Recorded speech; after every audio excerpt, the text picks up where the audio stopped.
Dan sekarang minum kopi itu sudah menjadi tren di berbagai negara. Dan saya jalan-jalan dan diundang seperti ini, dan ini seterusnya ada sekolahan Jepangnya di sini, dan pemasaran kopi kita itu yang berwarna itu seperti itu di sini. Dan ini ke sekolahannya kita, dan saya ada kerjasama menjadi sebagai tenaga di sekolah ini. Ini membuat mesin sedang membuat teknik roasting kopi itu yang lagi ngelas-ngelas di bawah itu, dan kita didik seperti apa. Dan ini kelas-kelas sekolahannya Pak. Ini sekolahannya tentang decaffeinated kopi. Jadi kita berbicara tentang kopi itu adalah kelas bahasa ini, sekolahannya ini. Kita tidak main-main Pak, mempresentasikan sebuah presentasi ini kita tidak di bawah angka standar, bahwa ini adalah skala internasional. Itu kopi. Jadi Bapak juga, teman-teman di sini juga, dan teman-teman lain berhak mendapatkan informasi yang akurat. Dan sebegitu harus akuratnya dan validasinya yang bagus, betul-betul harus. Supaya Bapak nanti ketika naik ke internasional tentang kopi ini, Bapak memegang validasi data dan datanya yang benar, sehingga Bapak tidak kalah dengan pesaing-pesaing di negara yang lain. Ini Pak. Nah ini seperti ini semuanya, dari mulai pengeringannya dengan menggunakan sumber panasnya autoclave dan seterusnya, dan macam-macam ini Pak, kita garap semua ini Pak. Ini saya ceritakan ke Bapak semuanya. Ini kopi yang saya buatkan sendiri. Ini ada yang ngambang-ngambang itu dengan meshnya berapa, ini sampai 60. Maksudnya kita bikin begini, dan ini saya dengan seperti ini, seperti ini, seperti ini, seperti ini, dari mulai bikin sendiri dan seterusnya. Dan saya ada foto yang masih di HP ya. Nah ini kembali ke kopinya di sini, dan ini kembali di sini ada video. Ini kalau bisa baca. Tidak, suaranya di sini terus gini. Kalau kopi ini bagus Pak, saya yang beli Pak. Saya yang beli. Sampai lagu kopi cerinya juga. Saya sih bukan penyair lagu, tapi saya bisa menulis syair lagu kopi ceri, dan inilah yang diputar di kedai-kedai kopi di Jepang. Udah diolah. Oh, tenang, nah ini saya mau praktekkan karena di sini pentingnya. Ini udah dapat. Oh gini. Minta sasiki ada. Mau mengibaratkan ini kopi tunggalnya Pak. Kopi lanangnya ini Pak. Kopi anu hiji di jerona. Iya. Nah ini yang mahal. Yang lanang itu satu Pak ya, kopi itu. Satu lanang itu hiji Pak. Kalau dua betina. Saya belajar. Nah, jadi kopi itu mesti begini Pak. Ini penting ya buat teman-teman semua kalau mau berdagang sama kita. Nah ini yang saya pegang, ini adalah Kopi yang masih ada kulit tanduknya. Itu yang ada di situ. Nah, jadi sekali lagi, begitu kopi itu dipetik dari sini dipetik, dan kopi itu tidak diperlakukan apapun kecuali dicuci Pak. Dilemangkan, mencek bahasa orang mah.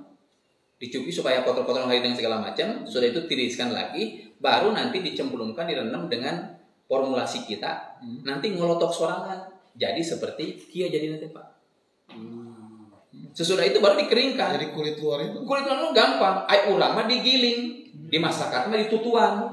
Karena biji kopi ini akan menjadi rusak dan warna getah kopinya itu yang disebut diteliti dengan kita yang termasuk decaffeinated kopi. Di situ gagalnya kita. Penting tuh di sini. Ini adalah teknologi. Kebanyakan di masyarakat kan begitu. Sadayana kos gitu. Jadi dosanya itu. Ya, si bapak pintar. Nah, siki kopi itu kan Pak kurang dipanen. Setelah itu orang makan di tumbuh, digiling. Itu yang tidak boleh terjadi. Sekali lagi, itu tidak boleh terjadi. Kita punya pengalaman di fermentasi dengan formula kita ngalotok sorangan Pak. Yang hasil nage kopi nage. Iya, saya punya teman saya namanya Pak Suparno, tapi orangnya masih di PK barangkali ya. Yang lagi ada di sini. yang mana? Oh, lagi kebetulan di sini. Yang di samping. Yang pakai baju biru. Begitu. Nanti fermentasi seperti ini. Oh, saya pakai baju hitam. Nanti hasilnya seperti ini, bentuknya seperti ini. Nanti hasilnya keluarnya seperti ini. Datang ke PK pertama, saya jalan-jalan, keliling-keliling. Kenapa ini Pak kopi, bla bla bla dan seterusnya. Saya kalau ngomong ngumpetin orang Pak, ngumpetnya tidak di belakangnya Pak, di depannya sekarang saya ngomongnya Pak. Saya jalan-jalan, kopi ini kenapa begini. Wah repot begini. Saya bilang gampang, gini celupkan dengan nutrisi kita nanti akan hasilnya seperti apa. Ini contohnya saya lakukan dan ini dapatnya seperti ini semua. Dan kopi itu betul-betul celing Pak. Nih, bersih gitu loh Pak. Kopi itu bersih. Enak toh kalau kita ngelihat yang bersih-bersih. Bening-bening. Nah, seperti ini. Baru nanti kalaupun kita mau pisahkan, ada kesukaan dari orang-orang negara tertentu dengan ini, pisahkan kulit tanduknya ini boleh. Karena di roasting tidak kuat, dia akan melebih untung duluan, bisa. Tapi tetap si biji kopi ini Pak tidak memar Pak. Nah, sedangkan kita ini butuh kafeinnya Pak. Nah, kafeinnya sudah rusak duluan Pak. Itu yang membuat kualitas kopi kita ini rendah. Ini coba Pak, Bapak. Ini kan sudah remek-remek Pak. Ini yang di sini ini punya Bapak. Sudah luka-luka ya. Tidak boleh luka-luka Pak. Yang terluka itu tidak baik Pak. Betul kan? Serius Pak. Serius itu, Pak. Kalau terluka itu tidak bagus kan? Apalagi luka di dalam. Ini kan lukanya di dalam toh. Jangan parno ah. Sorry. Ini luka, bahkan ini rusak di dalam ini.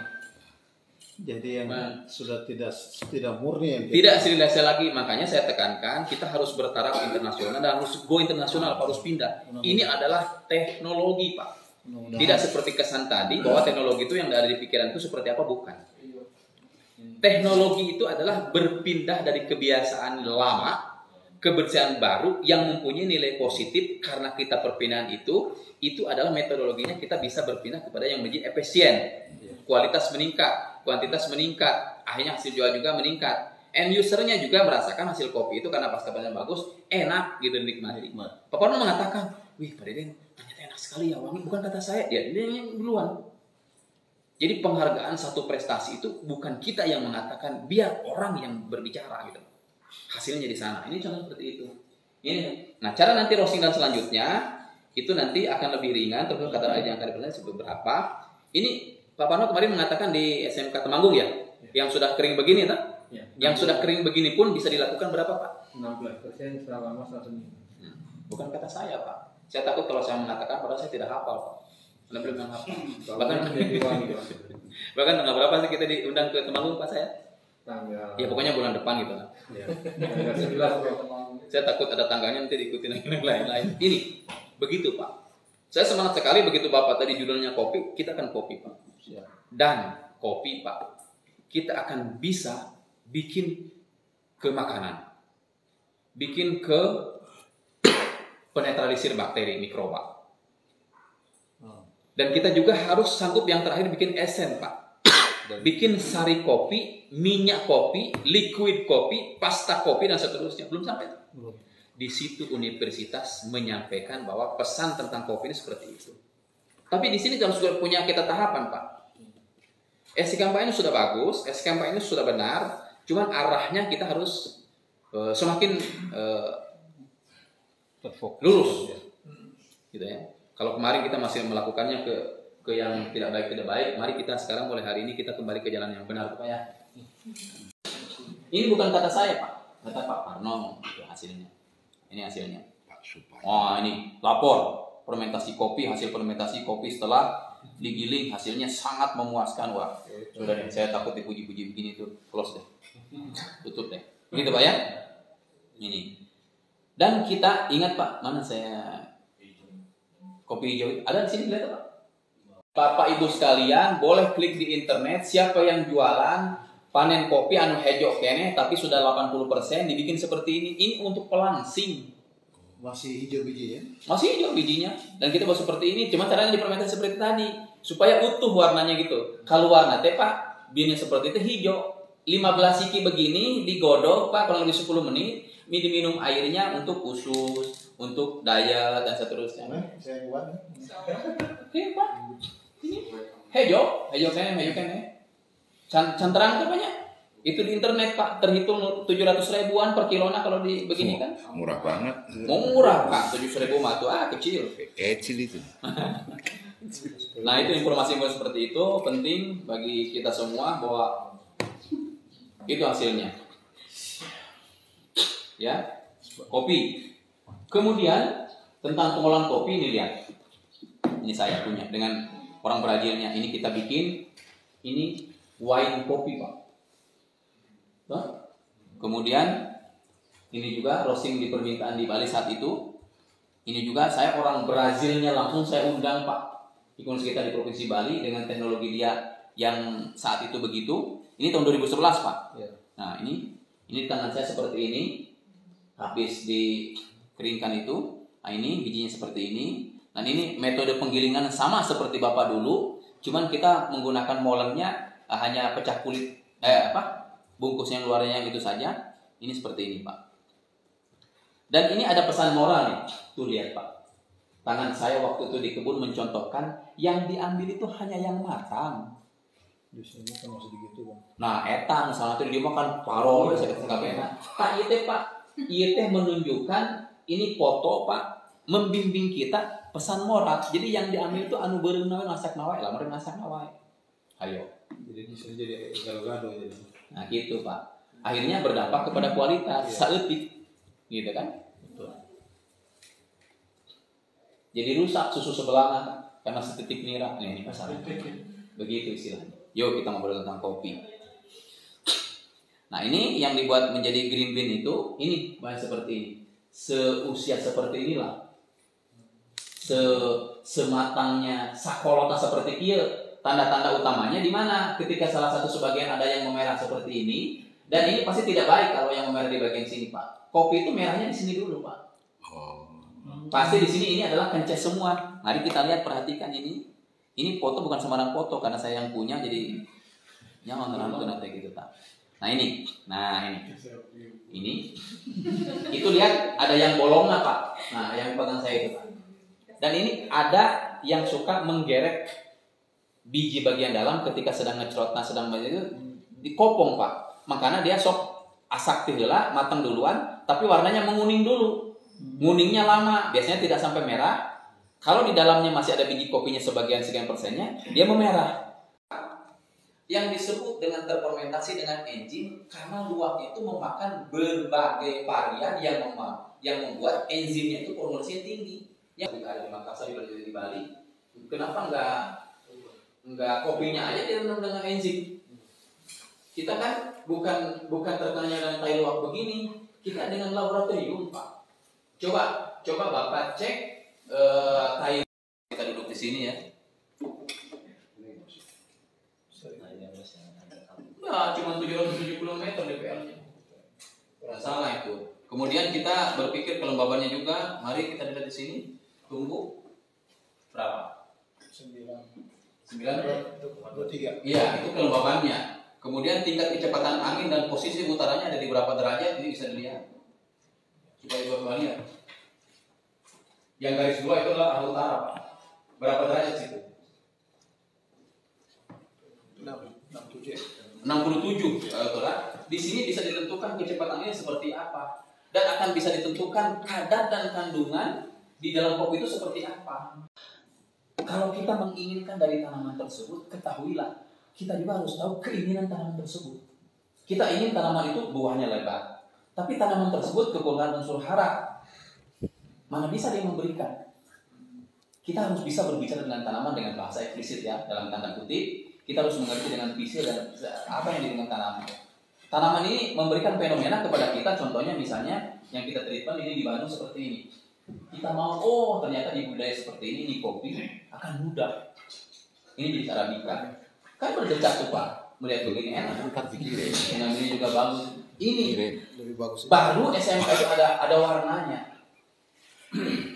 Jangan tidak beraturan, harus beraturan. Gitu. Baru setelah melihat seperti ini mana yang tadi itu? Ini kan akan menakjubkan. Coba. Baru betul. Dan ini kita uji kenapa bagian putih sekali di atas itu matang lebih dulu 100%. Kenapa di bagian bawah ada bervariasi? Oh ternyata di sana di enrekang itu fosfatnya tinggi.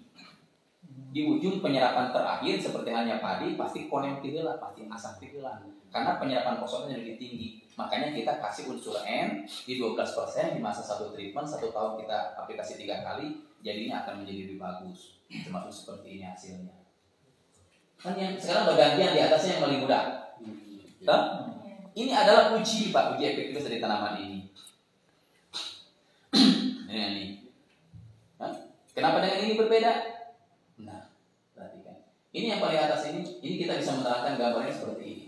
Ini adalah ada pola treatment dengan jumlah hybrid, aplikasinya itu seperti ini.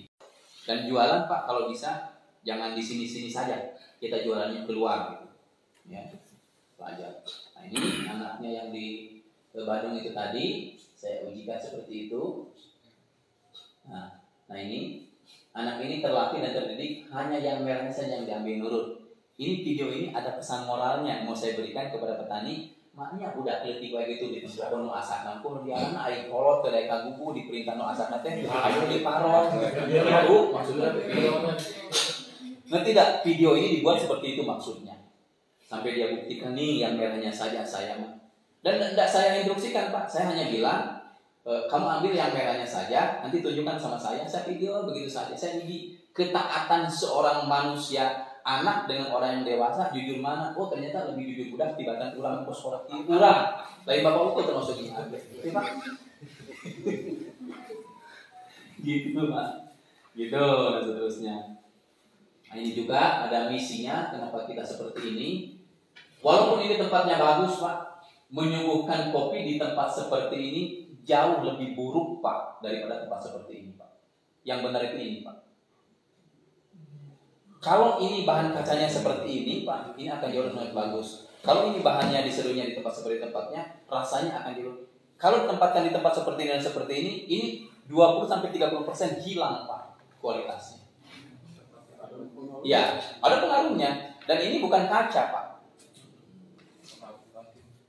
Ini bukan kaca, Pak. Apalagi itu, Pak. Ini saya kasih tahu saja. Gitu. Makanya ini saya simpankan, saya mau lihat berubahnya. Kenapa nggak saya? Ini sebenarnya sudah ingin sekali Pak. Karena takut bercampur dengan izin kita, nanti kita lihat sampai di mana. Kita akan saya foto, akan saya bawa pulang. Hasil fotonya dan kita perbesar seperti apa. Karena di sini kan ada kafeinnya, ada gulanya dan seterusnya. Saya tadi pernah mendengar di jalan, Pak Titin bagaimana kalau saya minum kopi itu mau belajar supaya tidak pakai gula. Ada teman tadi ya? Bapak ya? Kalau Bapak, bukan teman yang satunya Pak, yang tadi di SMK kan?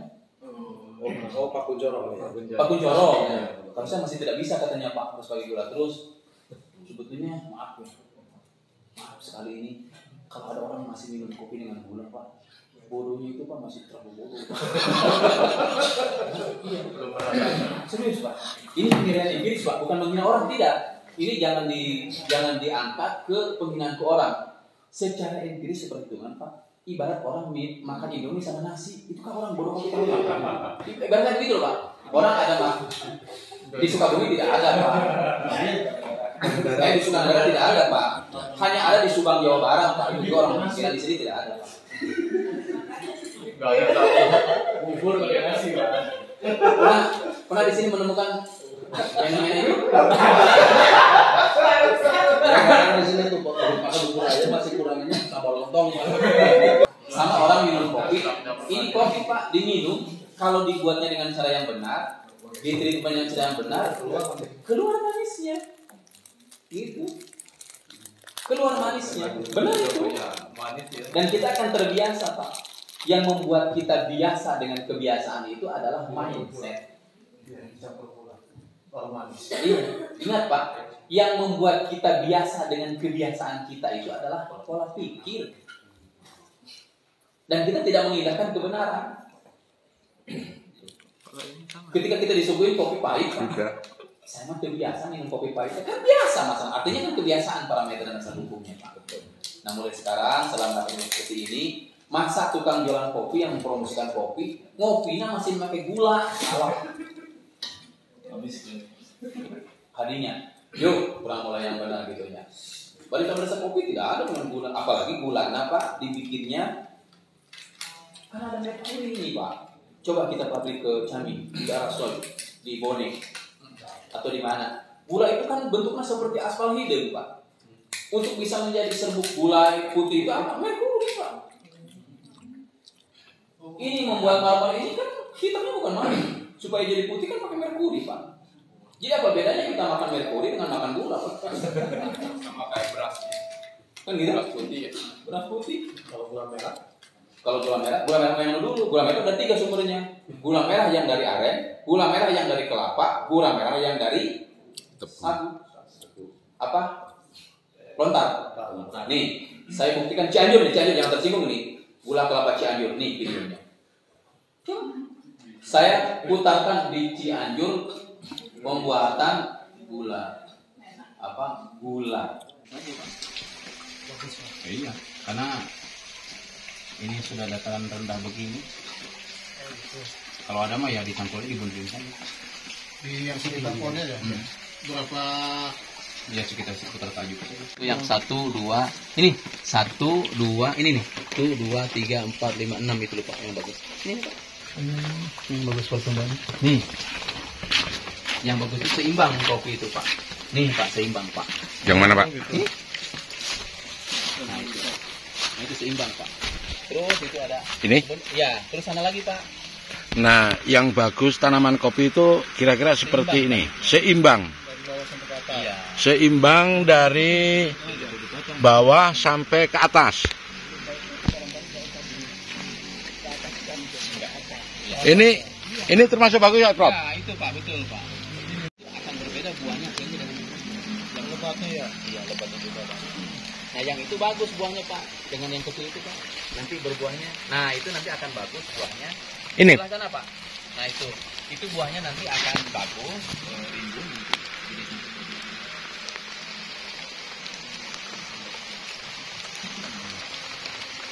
Itu sudah lain jenisnya Pak. Berbeda Pak.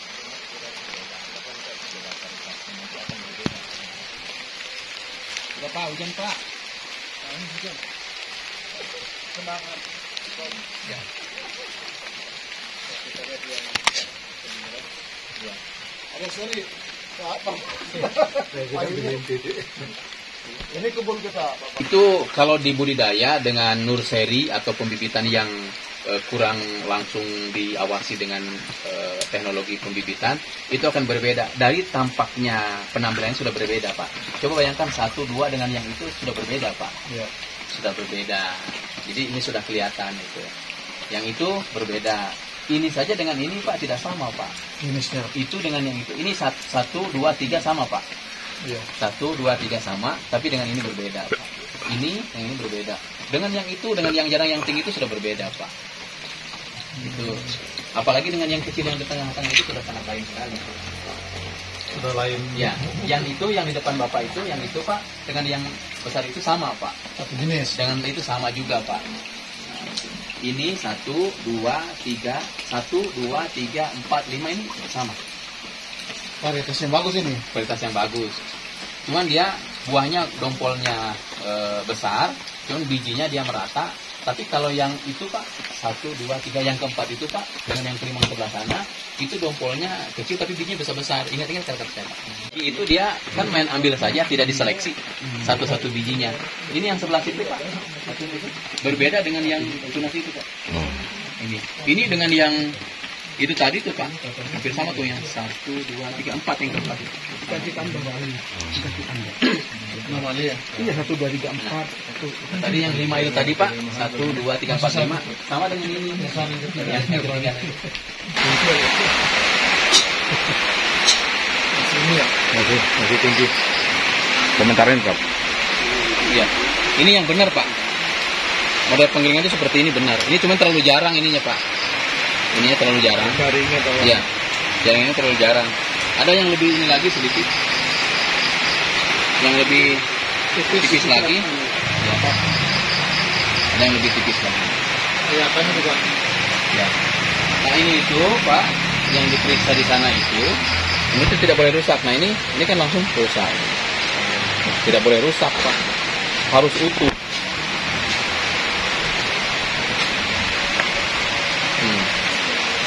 Nah ini tuh. Ini masih bagus ini. Hijau dalamnya tidak boleh rusak Pak. Karena ini yang menentukan kualitas di sini Pak.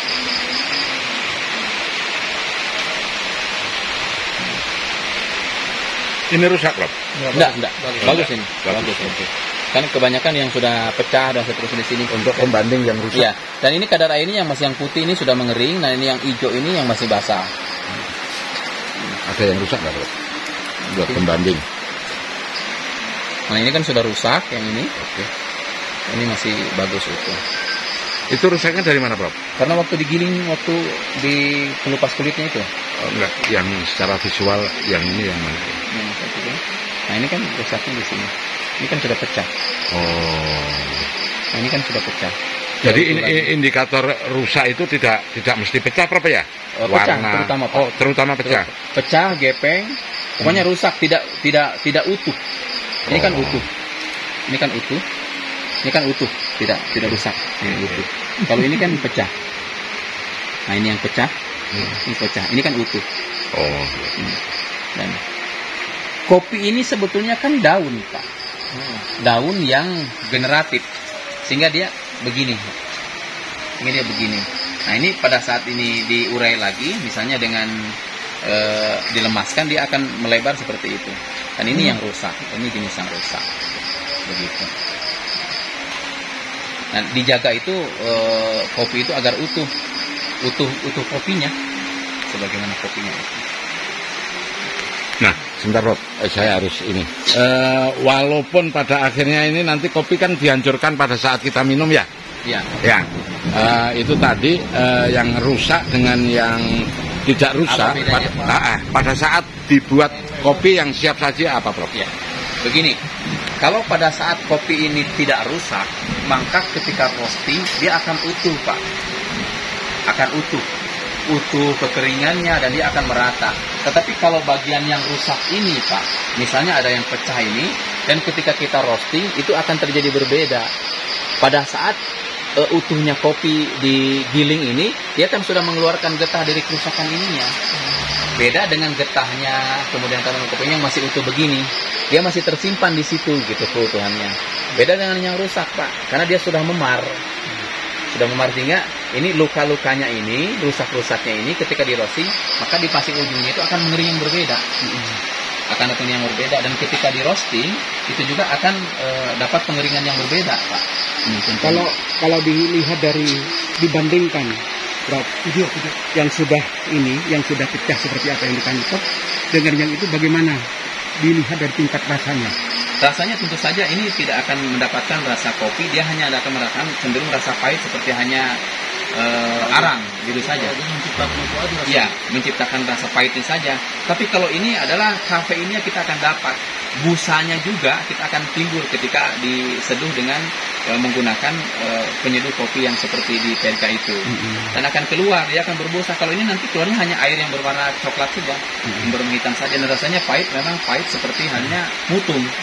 Kalau ini adalah pahit, itu pahit tisnya akan dirasakan kopi. Aroma juga akan timbul. Tapi kalau dengan yang rusak tidak akan dapat. Berarti kalau begitu bisa diuji perbandingan, Prof? Betul.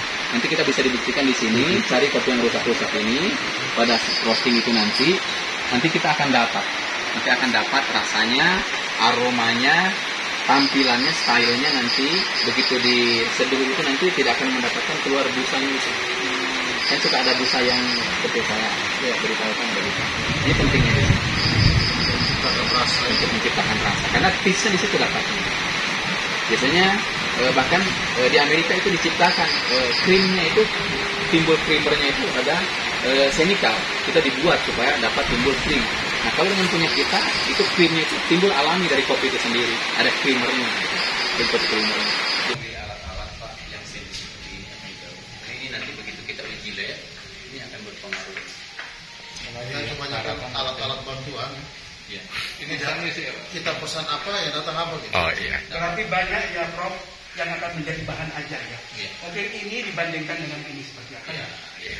Ini sesuatu yang menggunakan bahan stainless itu akan jauh mempunyai hasil dan tidak terpengaruh kualitas produk.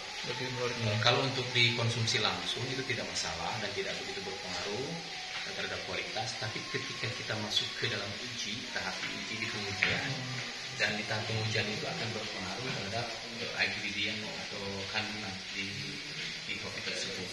Karena begitu lewat ke sini, ini kan akan menimbulkan ionnya, dan ion positif ini menimbulkan ion positif dan akan terbawa dengan kopi. Karena di kopi itu ada zat kulit dan itu juga bisa membawa dan bisa menyimpan misalnya. Dan ketika diurai di laboratorium nanti akan ada semikal yang dari luar yang ikut ke kopi yang sebetulnya bukan milik kopi gitu loh. Artinya ini adalah di pasca panen. Artinya ini adalah di penumbukan dan seterusnya. Termasuk berpengaruh terhadap tingkat rasanya. Betul, rasa, kualitas dan sebagainya. Tapi kalau di stainless dia tidak ada masalah dan tidak akan ada yang ikut dan ke biji kopi yang kami. Pengaruhnya adalah ketika kita masuk ke uji, Pak. Karena nanti kita akan dibutuhkan ketika kita dagang ke pasar yang lain, kita akan diminta uji laboratorium. Rusak susu sebelahnya itu karena setitik. Ini tidak masalah. Mungkin nanti kalau kita mau lakukan ini, terutama di sini, kita tinggal hanya modifikasi di sininya saja dengan stainless kan tidak begitu mahal. Kalau untuk corong ini juga tidak begitu bermasalah. Karena kopi itu sendiri itu mengandung minyak, Pak. Dan dia juga alkaloid dan dia juga bisa mengelupaskan yang lain. Termasuk bisa merontokkan kafein dan sebagainya. Tapi yang sudah ada kita syukuri bahwa ini adalah fasilitas kita. Dengan ini pun kita tidak pikirkan ini sebagai bahan pertimbangan pengetahuan bahwa yang terjadi karena kita akan diuji dengan orang lain, mereka hanya percaya bukan bahasa kita, Pak. Mereka hanya bicara dengan legalitas bahwa ini hasil uji laboratorium terpercaya, misalnya dengan suku Pindo, mereka hanya akan membaca itu. Fakta ya, fakta itu. Jadi saya tetap akan mengkritisi, akan menyampaikan hal ini supaya kita akan lebih hati-hati. Supaya kita akan lebih protektif terhadap produk kita bagus tetapi jatuh dengan hal yang seperti ini.